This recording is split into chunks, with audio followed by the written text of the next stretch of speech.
These excerpts are from the teachings of His Holiness the Dalai Lama during the 2017 India Dharma delegation, organized by Bliss and Wisdom. 所以，佛法的教义应该以广泛的角度来去学习观待的话，内心有什么样的问题，就直接的提出，透过了教典来去让自己寻求答案。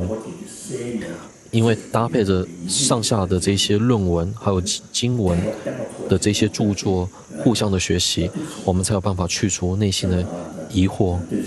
所以今天在此向常师父的弟子们，你们最主要学的是广论没有错，可是我们要知道说，广论的依据就是这些的大教典，这个大教典必须要好好的去学习，搭配着大教典来去学习广论的话，这才是正确的引导方式。所以由日常法师在世一直到现在所建立的这一个学习的制度是非常好的，藏传佛教的学习是非常好的，而且你们也有在以辩论的方式去学习，这个做法，这种学习是非常好的。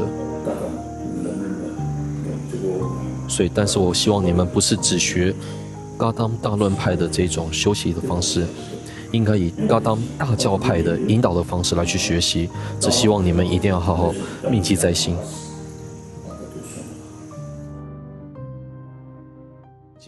请问尊者，身为在家居士的我们，要如何有系统的学习五大论？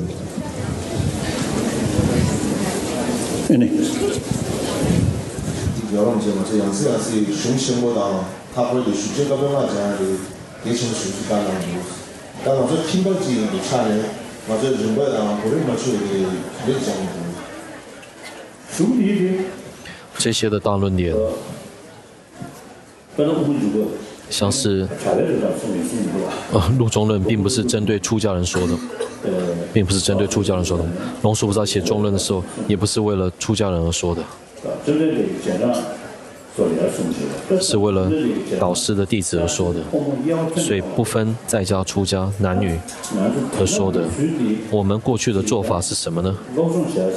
我们认为学习这些大论点好像是寺院的责任，寺院里面又分辩经四等这些的责任，那一般的寺院呢是在修法的，会有这种想法。以前在印度也是有这种的问题。以前我在小时候，在我旁边服侍的一些清洁工，我有跟他们说，你们要学习藏语，你们学习藏文，而且你们要学习大教典。于是这些清洁工就说，我们是清洁工，这个跟我们无缘，我们不学，因为我们没有这种的学习的传统，这是我们的错啊。所以我到了印度之后，我一直在呼吁，学习大教典的这个机会应该不分在家出家，不分男女，都应该要去学习。所以我到喜马拉雅山区的这些居民跟他们开示的时候，我会这么呼吁。同样的，我也想在此对汉传的信徒们，你们这么呼吁。所以我一直说，我们要成为21世纪的佛教徒。什么叫21世纪的佛教徒呢？也就是佛教里面的这个基道果的论述都要了解学习，而且必须由此而产生定解，这样的话才叫做21世纪的佛教徒。所以你们一定要好好的去学习大教典。那这种大教典的学习方式，在过去西藏里面，透过辩证的方式辩论的这种理路，从社类学，之后在心类学，在因类学，以这种的次第来去引导的，所以这种引导的方式是非常友善、有智慧的。在西藏建立这种非常健全的制度，那所以看能不能翻成中文。去年我去蒙古的时候，我也这么说。学习佛法呢，过去都是属于大寺院的责任，来去学习这一种社类学，还有心类学、因明学。但是你们一般的在家人也应该建立这种像大寺院学习班的系统，所以同样的你们也是如此，你们应该建立这样一个体系来去建立，像是日常法师所带领的这个团体你们应该建立这样一个体系，所以不只是出家人，在家人也是如此。那哪怕没有居士五戒，但是比起居士五戒更为重要的是学习这些大教典呢，把它视为是我们必须要学习的课程。In many of His Holiness's discourses, he has repeatedly emphasized the importance of studying Buddhist scriptures.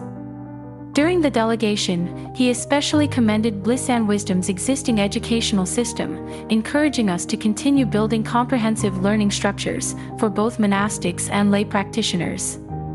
His Holiness pointed out that such efforts greatly benefit the preservation of the Dharma and contribute to fostering peace and stability in the world. Since Elder Master Richang's passing in 2004, under the guidance of teacher Zhenru, Bliss and Wisdom has never ceased its efforts to nurture monastic talents and establish robust educational systems for both monastics and lay practitioners. This long journey has not been without challenges. Internally, the organization had to console members through their grief and uncertainty. Externally, it faced years of unfounded criticism and interference from malicious individuals. Yet, teacher Zhenru has always guided us to persevere, adhering to the principles of doing good and benefiting others. Over the past 2 decades, the number of monastics has steadily grown, with successive classes completing courses on the 5 great treatises. Among lay practitioners, courses in the 5 great treatises are now taught in Chinese, and many have progressed to studying the ornament of clear realization. In some Dharma assemblies, monastics and lay practitioners have jointly participated in the practice of offering debate, an achievement that has garnered praise and admiration from many great Rinpoche. Teacher Zhenru's concern goes beyond Buddhist doctrinal learning. She also leads us to embody the essence of the Dharma through various initiatives in cultural education, environmental protection, and other fields, bringing happiness and fulfillment to countless lives worldwide. The efforts of teacher Zhenru and the entire Bliss and Wisdom community align perfectly with the aspirations of Elder Master Richang and other great virtuous mentors. This work not only ensures the true preservation of the Buddha's teachings, but also represents a solemn commitment to world peace.